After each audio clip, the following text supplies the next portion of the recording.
আমরা শুকর আদায় করছি মহান রব্বুল আলামিনের দরবারে, যে রব্বুল আলামিন আমাদেরকে সুস্থ শরীরে সুস্থ দেহে আমাদেরকে এই নুরানি ইমানে আরিফানি এই মাদ্রাসার সুন্নি সম্মেলনে আসার তৌফিক দান করেছেন।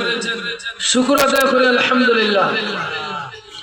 অসংখ্য অগণিত দুরুদ সালাত সালামের হাদিয়া আকায়ে নামদার তাজদার মদিনা सरकार दो आलम नूर खुदा नूर मुजस्सम शफीउल मुज़नबीन राहतिल आशिकीन मुरादिल मुश्ताकीन शम्सिल आरिफीन लौला कलमा खलक़तुल अफलाक, যিনি আসমান জমিন সৃষ্টি জগতের নবী, জিন ইনসানের নবী, ফেরেশতাদের নবী, সমস্ত নবীদের নবী, যিনি কাবার কাবা সৈয়দুল মুরসালিন দয়াল নবীজির বরগাহে রিসালত দুরূদ সালাত সালামের হাদিয়া কবুল হোক। সবাই পড়ে আমিন।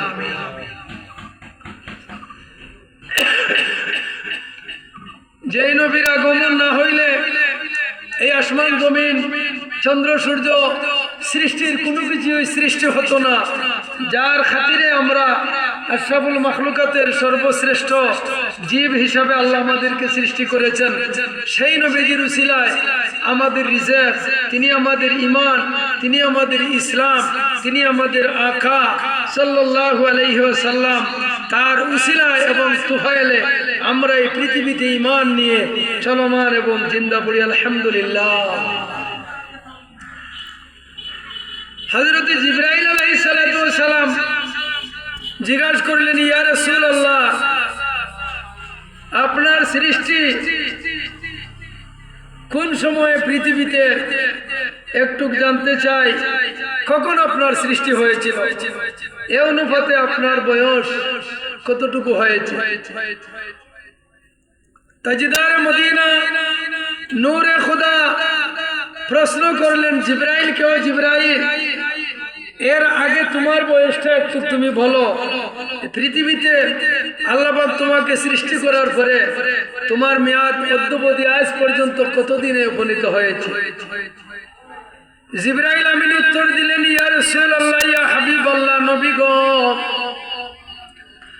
আমার সম্পূর্ণ বয়স কতদিন হয়েছে এটা আমার স্মরণ নাই, তবে আমি আমার সৃষ্টির পর থেকে আমার বয়সের যে তুলনা আলোচনা এটা আমি এইভাবে বর্ণনা করছি।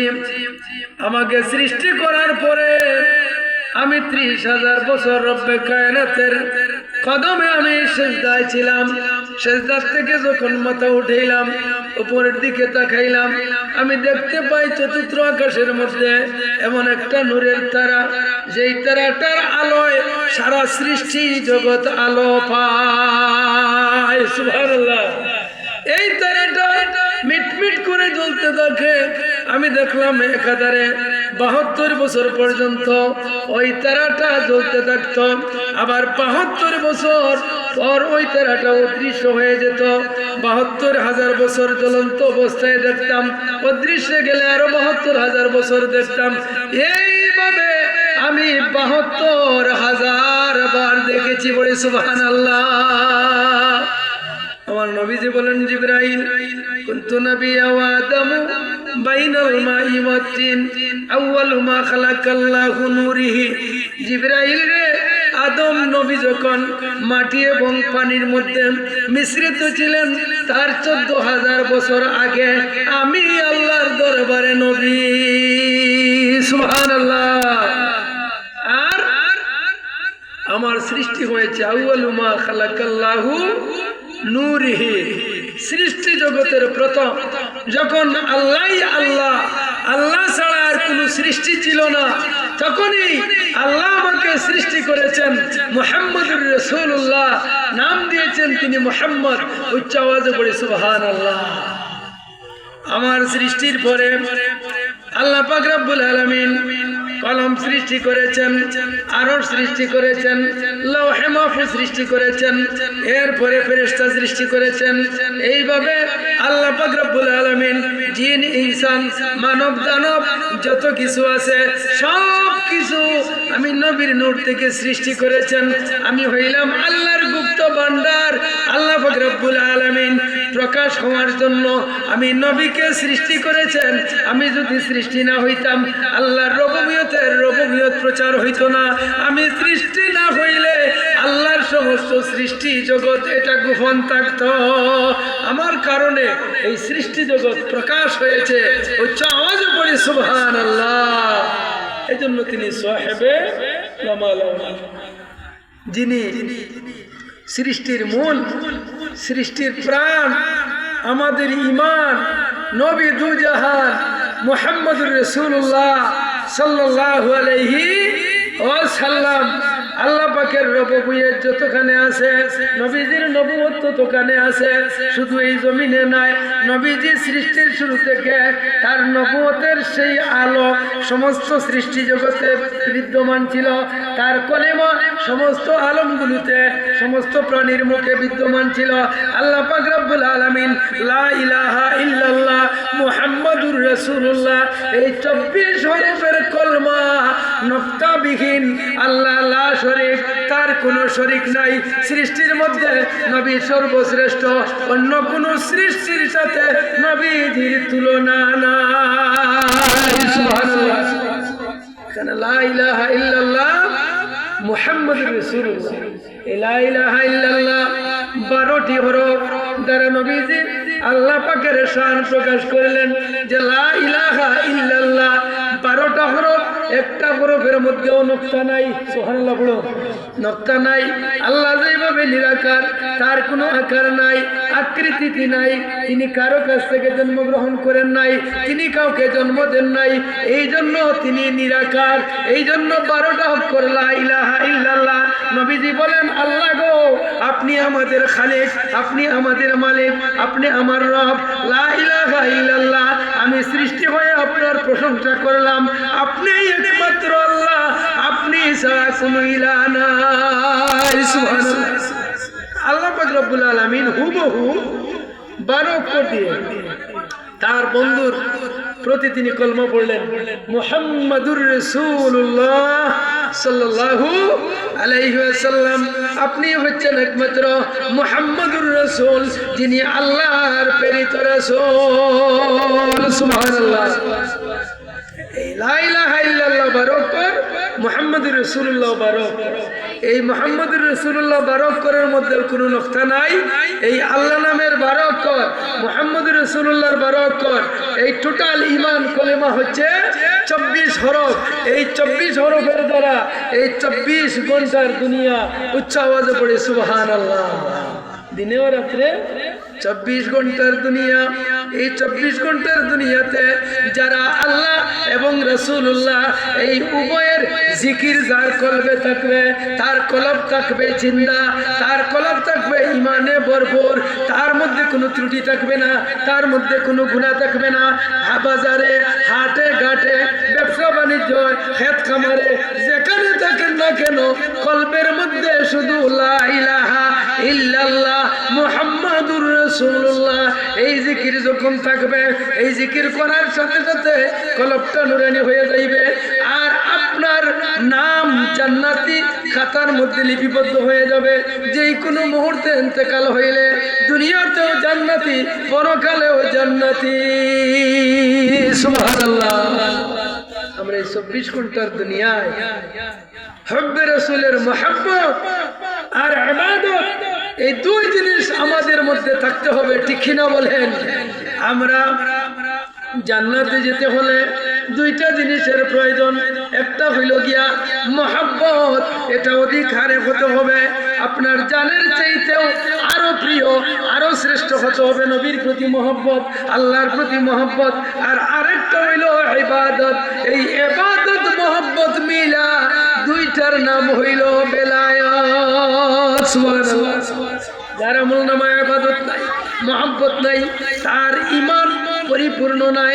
নবীজি বলেন আলা লা ঈমানা লিমান লা মুহাব্বাতা লা, আলা লা ঈমানা লিমান লা মুহাব্বাতা লা, আলা লা ঈমানা লিমান লা মুহাব্বাতা লা। আমি নবীর মহব্বত যার অন্তরে নাই তার অন্তরে ঈমান নাই। সুতরাং মুমিন হইতে হইলে আমার মহব্বত তার অন্তরে থাকতে হবে। আওয়াজে বলি সুবহানাল্লাহ। এজন্য নবীজি বলেন লা ইউমিনু আহাদুকুম হাত্তা কুনা হাব্বা ইলাইহি মিন ওয়ালাদিহি ওয়া ওয়ালাদিহি ওয়ান নাস আজমাইন। সাহাবী জিজ্ঞাসা করেন ইয়া রাসূলুল্লাহ, কতটুকু মহব্বত হইলে আপনার প্রতি আমার হক আদায় হবে? বলেন তোমার পিতা মাতা সন্তান সন্ততি আত্মীয় স্বজন যা আছে সবচেয়ে যতক্ষণ পর্যন্ত অধিক বেশি মহব্বত আমি নবীর প্রতি তোমার অন্তরে হবে না, ততক্ষণ পর্যন্ত তুমি পরিপূর্ণ মুমিন হতে পারবে না। সুবহানাল্লাহ। আমরা নবীজির প্রতি ভালোবাসা, মহব্বত, ইবাদত এইগুলো হবে ইহকাল এবং পরকালে আমাদের জন্য নাজাতের জরিয়া এবং মুক্তির মাধ্যম এবং মুক্তির একমাত্রই পথ। প্যারে হাজরিন, এই চাউরুলি জামিয়া ইসলামিয়া সুন্নিয়া দাখিল মাদ্রাসা এটা আমাদের ঐতিহ্য, এই এলাকার কৃতি সন্তান আমরা। আপনারা আজকে অক্লান্ত পরিশ্রম টাকা পয়সা দিয়ে মেহনত করে এই ছাত্রদেরকে আপনারা এখানে কোরআন হাদিসের ইলম শিক্ষা দিয়ে আলিম বানানোর সেই কারখানা সেখানে প্রতিষ্ঠিত হয়েছে। আমি দোয়া করি আল্লাহ পাক যেন এই মাদ্রাসাকে কামিল মাদ্রাসায় রূপান্তর করে এলাকার ম্যানেজিং কমিটি সহ যত মা বোনরা সবাই প্রতিনিয়ত আপনার রিজেক্ট থেকে আপনার হক থেকে প্রতিদিন এই মাদ্রাসায় অর্থ দিয়ে বৃত্ত দিয়ে এই প্রতিষ্ঠানকে দাঁড় করানোর প্রয়োজন আছে, ঠিক কিনা বলেন? আজকে এই মাদ্রাসা আছে তো আমাদের মতো আলেম তৈরি হয়ে এখানে ওয়াজ করতে পারতেছে। এই মাদ্রাসা যদি থাকতো না তাহলে আজকে ওয়াজ করার মতো ক্ষেত্র আলেম তৈরি হতো না। এই জন্য আপনাদের ভাগ্য ভালো, আপনাদের ছেলেমেয়েরা দিনের আলেম হচ্ছে, হক্কানি রব্বানি আলেম হচ্ছে। আমাকে বলেছিলেন নবীজির শানে আজমত মিলাদে মুস্তাফার উপরে কিছু আলোচনা করার জন্য। এই জন্য আমি বলি যে নবীজির যেখানে নবীজির শান যেখানে আল্লাহ পাকের শান সেখানে, আল্লাহ পাকের শান যেখানে নবুয়তের শান সেখানে, আল্লাহর নবুয়তের পাওয়ার যেখানে নবীজির নবুয়তের পাওয়ার সেখানে। বলি সুবহানাল্লাহ। আল্লাহ পাক রব্বুল আলামিন সমস্ত সৃষ্টি জগতে নবীজির কলমার সাথে আল্লাহ পাকের নাম মিশ্রিত আছে, আল্লাহর নাম যুক্ত আছে। সুতরাং এই নবীজির প্রতি মহব্বত, ইবাদত আমরা যদি নবীজির শান মানের বর্ণনা বিবৃতি ইত্যাদি আমরা আলোচনা করি তাহলে আমাদের উপর নবীজি খুশি এবং রাজি হইয়া যাবেন। উচ্চাওয়াজে বলি সুবহানাল্লাহ। এই জন্য এই নবীজির মিলাদ শরীফ যে জায়গায় প্রতিষ্ঠিত হবে এই জায়গার মধ্যে ফেরেশতারা এই দিন থেকে যেই দিন এখানে মিলাদ শরীফ কায়েম হবে এই দিন থেকে আগামী 1 বছর পূর্তি পর্যন্ত এই জায়গার মধ্যে অসংখ্য অগণিত ফেরেশতারা রহমত বর্ষিত করতে থাকেন এবং আকাশের মধ্যে তারা তওয়াফ করে। এই জায়গা বরকতপূর্ণ এবং রহমত পূর্ণ হয়ে যায়।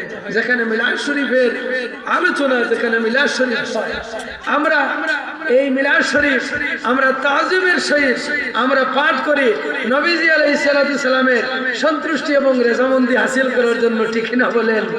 এই মিলাদ শরীফ যেখানে হবে এটা মুস্তাহাব আমল, কিন্তু মুস্তাহাব আমলের প্রতি আল্লাহ পাক রব্বুল আলামিন বিশেষ গুরুত্ব দিয়েছেন যেন আপনার ফরজ এবং আপনার ওয়াজিব, আপনার সুন্নতে মুআক্কাদা আমলগুলোর মধ্যে যেগুলো ত্রুটি থাকে এই মুস্তাহাব আমল দ্বারা এই ত্রুটিগুলো মাফ হইয়া যায়।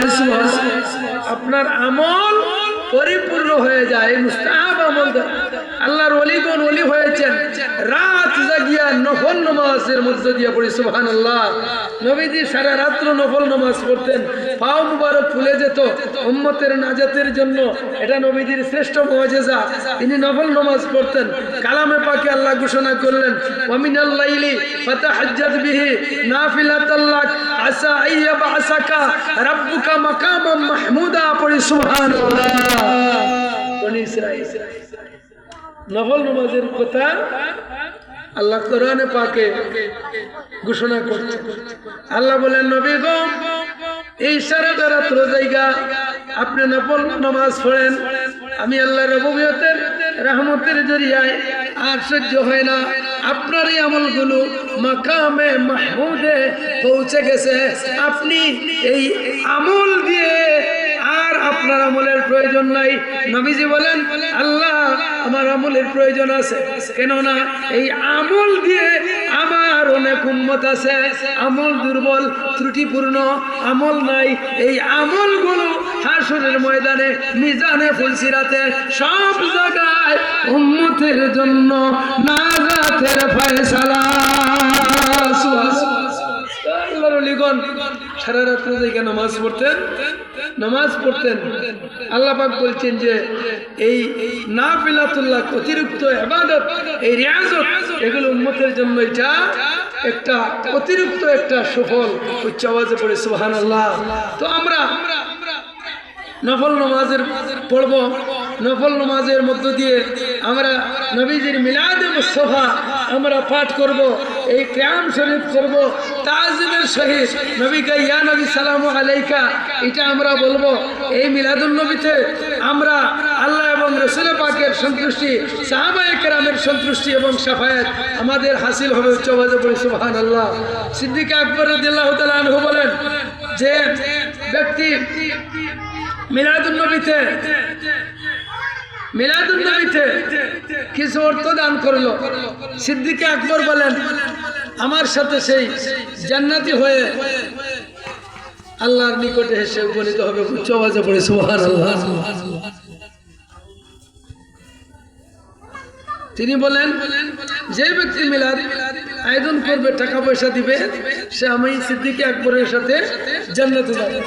হযরতে ওসমান জিন নুরাইনের কথা বলেন, হযরতে আলী বলেন যেই ব্যক্তি নবীজির মিলাদে কেরাত পরিমাণ টাকা খরচ করবে, সেই ব্যক্তি উহুদ পাহাড় পরিমাণ নেকি এবং সওয়াব হাসিল করবে। উচ্চ আওয়াজে পড়ে সুবহানাল্লাহ। হযরতে উমর বলেন যেই ব্যক্তি নবীজির মিলাদকে টাকা দিল, পয়সা দিল, কায়েম করলো, সেই ইসলামকে জিন্দা করলো। উচ্চ আওয়াজে পড়ে সুবহানাল্লাহ। এইভাবে আমরা মিলাদের আলোচনা, নবীজির জিকিরে মুস্তাফা আমরা আলোচনা করব। আল্লাহ বলেন ওয়া রাফা'না লাকা যিকরাক, আপনার শান, আপনার মানকে আমি বুলন্দ করেছি সব সময়, ইহকাল পরকাল। উচ্চ আওয়াজে পড়ি সুবহানাল্লাহ। আমরা নবীজির শাফায়াত কামনা করি। আল্লাহ পাক যেন নবীজির উসিলায় তুফাইল আমাদেরকে ক্ষমা করেন। আমরা সবাই পড়ি আমিন। আমি সংক্ষিপ্ত মুনাজাত করব আপনাদের সবাইকে নিয়ে, এলাকার জন্য, এলাকার মুর্দাগানদের জন্য। আপনারা আমাদের জন্য দোয়া করবেন।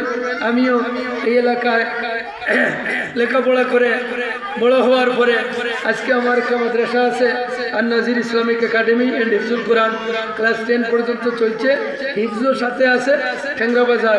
আপনারা সবাই দোয়া করবেন এই এলাকা থেকে লেখাপড়া করে আলিম হয়ে টেংরা বাজার যদি মাদ্রাসা করতে পারি, এই মাদ্রাসার ছাত্ররা আলেম হওয়ার পরে বিভিন্ন অঞ্চলে, বিভিন্ন এলাকায় এইভাবে দিনের প্রতিষ্ঠান গড়ে তুলবে। এটা আপনাদের গৌরব। আর নেন্তকালের পরেও আপনারা এর সওয়াব পাবেন। উচ্চ আওয়াজে পড়ি সুবহানাল্লাহ। আল্লাহুম্মা আমিন। اللهم ربنا آتنا في الدنيا حسنة وفي الآخرة حسنة وقنا عذاب النار وادخلنا الجنة مع الأبرار يا عزيز يا غفار يا رب العالمين معبود رب العالمين। আল্লাহ আজকে চাউরুলি জামিয়া ইসলামিয়া সুন্নাত দাখিল মাদ্রাসার আল্লাহ বার্ষিক ওয়াজ মাহফিল আল্লাহ তোমার দরবারে কবুল মঞ্জুর করে নাও। খাস করিয়া মাওলা এলাকার যত মানুষ আজকে দুনিয়ায় নাই খবরবাসী, আল্লাহ প্রত্যেকের খবরকে রিয়াজুল জান্নাহ বেহেশতের বাগান বানাইয়া দাও। আল্লাহ খাস করিয়া মাদ্রাসার অনেক অভিভাবক হল আজকে খবরবাসী, আল্লাহ তাদের খবরকে জান্নাতের বাগান বানাইয়া দাও। আমরা যারা মা হারা, বাবা হারা, ইতিম, আল্লাহ আমাদের মা বাবার খবরকে রিয়াজুল জান্নাহ বেহেশতের বাগান বানাইয়া দাও। এই মাদ্রাসার ভূমিদাতা আল্লাহ যত মানুষ আছে আল্লাহ সকলকে তুমি কবুল করো। অর্থ দিয়া, টাকা দিয়া, পয়সা দিয়া আল্লাহ এই দিনই দরজকা এই জায়গার মধ্যে প্রতিষ্ঠিত হচ্ছে। আল্লাহ প্রত্যেক মুমিন মুমিনাত, মুসলিম মুসলিমাত আল্লাহ এলাকার মা বোনদেরকে তুমি কবুল করো। মওলা ছাত্রছাত্রীদেরকে কবুল করো, লেখাপড়ার মধ্যে বরকত দাও আল্লাহ, প্রত্যেকের তুমি হায়াতের মধ্যে বরকত দাও, ইলমের মধ্যে বরকত দাও, রিজকের মধ্যে বরকত দাও। খাস করিয়া আল্লাহ এলাকার যত মুরব্বী আছেন প্রত্যেকের নেক হায়াত বাড়াইয়া দাও। রব্বি গফিরলি ওয়ালি ওয়ালিদাইয়া ওয়ারহামহুমা কামা রাব্বায়ানি সগীরা বাহকে লা ইলাহা ইল্লাল্লাহু মুহাম্মাদুর রাসূলুল্লাহ।